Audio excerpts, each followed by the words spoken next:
right, so Charlie, about the quality of this game. Did the excitement of overtime make up for the first 60 minutes in which I don't think anything happened? Yeah, the overtime was a blast. I saw a lot of people on social media saying it was a throwback overtime to the way it used to be That's what we said, yeah. When 3-on-3 overtime first got its start. That's 100% true. It was fun. It was back and forth. It was chaotic. It was breakneck. Unfortunately, the Flyers don't win it. They almost did a couple times. Zegras has the breakaway that he gets stopped on. You have Couturier and Mishkov seemed like they almost scored like 3 times on that play. They just did it. And for me, like, I get wanting to talk about 3-on-3 because obviously it's what decided the game. But to me, 3-on-3 is just another thing. For me, the frustrating part about this game is not 3-on-3 because to me, 3-on-3 isn't real hockey. And it's not going to be something that's like whether they're good in it or bad in it, it's not going to matter come playoff time. Like it might matter in terms of getting them into the playoffs, but it's not going to matter come playoff time. What is going to matter come playoff time is the power play. Yep. And they to me they lost this game because of the power play. And you knew it was going to happen. I mean, Bill, we talked about this for like a half an hour yesterday on the show about how bad the power play has been and how it needs to get better. But this was a game in my mind where they lose this game because of the power play. Because look, there wasn't a lot going on at 5-on-5, but I thought they played well enough to win that game at 5-on-5. It was a stingy game. It was a real knockdown, drag-out game, and they were playing that style well enough. And Dan Vladar was sharp enough that they could have won this game 1-0. This was a game that was a winnable 1-0 or 2-0 with an empty net goal type of game. And then you blow a 5-on-3, you blow another power play after that, and not only that, then you give up the game-tying goal while shorthanded. Like, the power play is the reason they lost this game. Yes, they lost it in overtime, but the power play is why they lost this game. And we're 42 games into the year. Like, I guess it could get better. There's time, but we're now in the second half of the season. And to my eyes, it seems like it's only getting worse. Charlie, they are 18 for 120 this season. That is 15%. Somehow Calgary is worse at 14.1, but that's the end of the list. There isn't a 33rd team. How is it this bad? Like, I get it's not, okay, we added Zegras. It didn't magically shoot up to top 10 or anything. I'm just sitting here yelling, and we spent the first part of the show yelling about the power play, Chuck. If they were not even good, just not horrendous. If they were just 18.5%, they could win the division. How is it this bad? And I know you don't know because if you did, you'd be coaching it. But like, what can be done? They can't score 5-on-3s, 2 games in a row, a major last game they can't convert on. How is it this bad? I don't get it. Yeah, I'm curious if, to your eye, Chuck, if this is a personnel problem or a coaching problem. What if it's neither? What if it's just the players? Yeah. Like, and I'm not even saying like that they're bad. I'm saying what if it's just an execution problem? Like, look, I think that the coaches could probably be doing a better job. I like the fact that they were kind of forced into having Mishkov on that top unit with Zegras by the Konecny injury. Hopefully that sticks. Hopefully it doesn't stick because Konecny misses time, but because they're like, hey, this is a good idea. Let's continue it. That would be ideal in my mind. But Rick Tocchet, I pushed Tocchet on this after the game about like, just how concerned are you about the power play? And I think what's driving Tocchet nuts, and it's a completely fair point, is that it's not just the structure and it's not just the lack of movement. It's that they're just doing brainless things. Like Tocchet made the point, and I honestly missed this, but now I really want to go back and look at the tape to see exactly what he's talking about. He said that during the 5-on-3, there was a point where one of the 3 penalty killers lost their stick. Yeah. Yes. And he's like, the guy doesn't have a stick. Pass the puck over to his side and take advantage of that. And instead, we have the puck on the other side, and we're not even exploiting the fact that it's really a 5-on-2 because the guy doesn't have a stick. Like that's not coaching. That's just players not recognizing the situation on the ice. And like, I don't think they're bad players. Like they could use a Porter Martone. They could use another couple real good players, but like guys like Trevor Zegras, Travis Konecny when he's healthy, Matvei Mishkov, like these are guys who I think are really offensively gifted.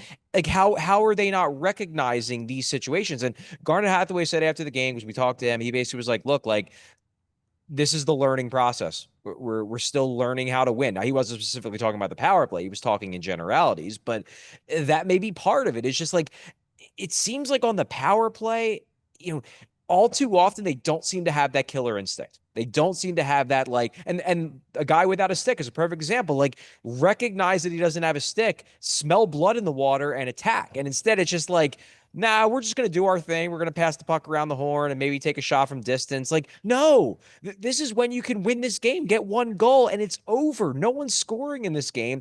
And instead, not only do they not score on the 5-on-3, they give up a goal on the power play and tie it.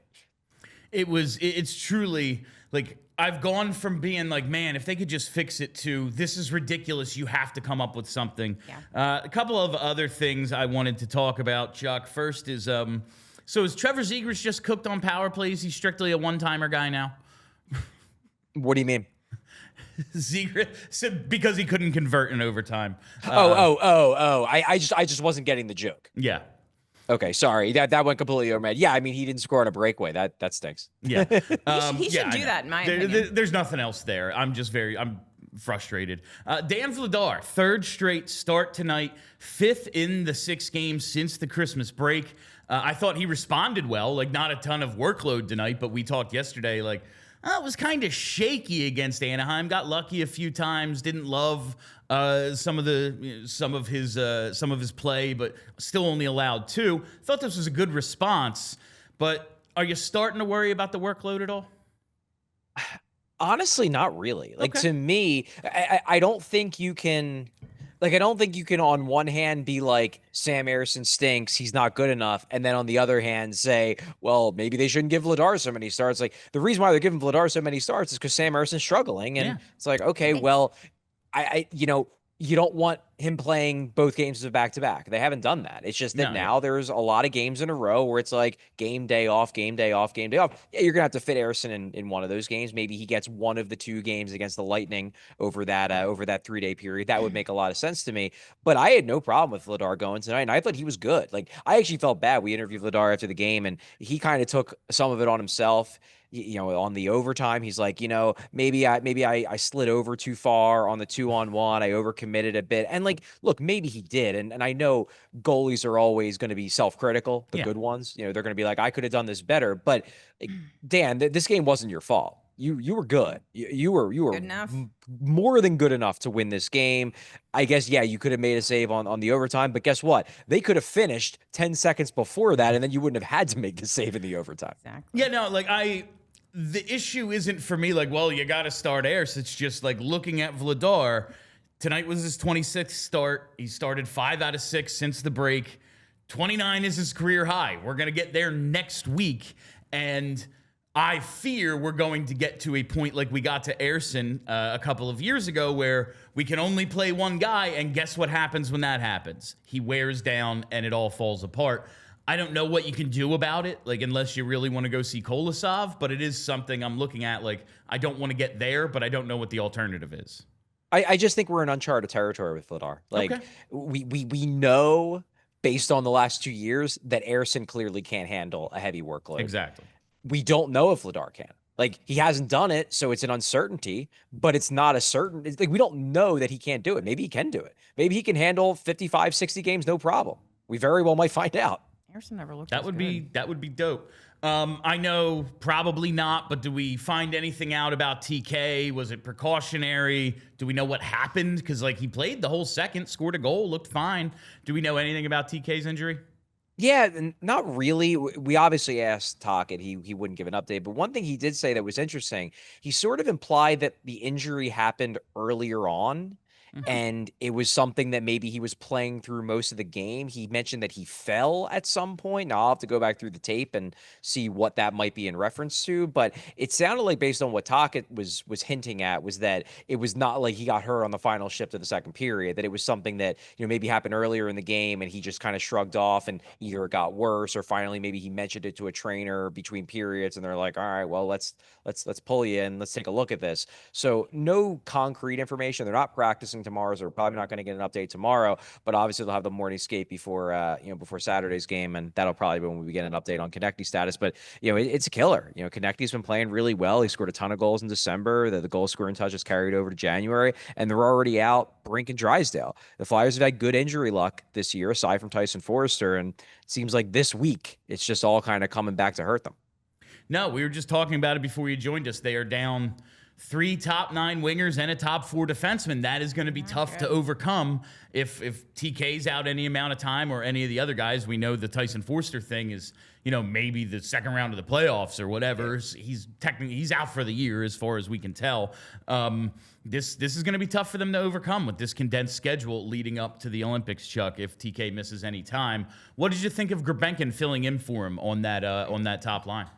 Yeah, I liked Gurbankin's game. I thought he was winning battles. I thought he was playing with jump. I actually was talking with one of the other writers up here after the second period, and that person pointed out how much they liked Gurbankin's game. I thought he was good. I thought it was interesting that they didn't pick him to be up on that line with Cates and Mishkov. That's what I was hoping for. Yeah. They instead moved Grunstrom up there. But hey, it seemed to work because that fourth line was really effective pretty much all game. Gurbankin's underlying metrics in this game, 65% expected goals for share. So, the numbers backed it up that he was good. But hey, if he works, I think he still hasn't scored, and that's going to hang over him until he does. But I do think Hathaway's looking better since coming back. He's playing more of the crash and bang energy style he needs to play to be effective. Now he can't continue to go 36 games without a point. But I do think visually he looks better, and Abols is Abols. He's a perfectly acceptable, fourth line center who, seems to rise up when his line mates are playing well and fall down when his line mates aren't playing well. So they're playing better. He's playing better. I'm okay with keeping Gurbankin on the fourth line, especially because I consider that to be probably his role long term if he's going to make it as a Philadelphia Flyer. So I'm fine with it. And Grunstrom's playing well too.